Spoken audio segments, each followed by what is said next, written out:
How to fix UEFI firmware settings missing on Windows 10 or 11.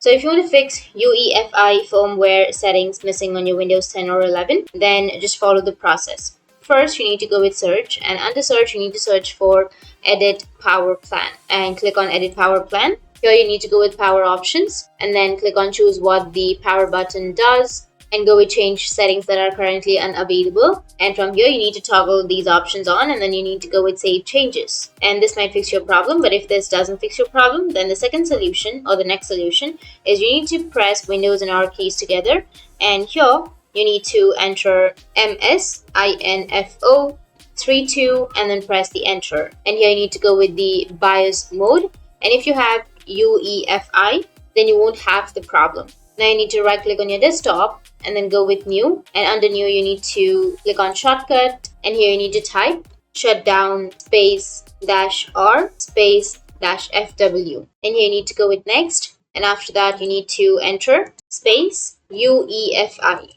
and now you need to go with finish, and after that you will have your shortcut. Now you need to right click on it and then go with properties, go with show more options, and then you will have properties, go with properties, and under properties you need to go with the advanced section, and here you need to go with run as administrator and click on OK, and after that go with apply and OK, and now you can double click on the created shortcut, and after that it will ask you a prompt, yes or no. You need to click on yes, and it might fix your problem. But if that doesn't, then just simply go and restart your PC, and after restarting your problem will be fixed. That's how you can fix your UEFI firmware settings missing on your Windows 10 or 11.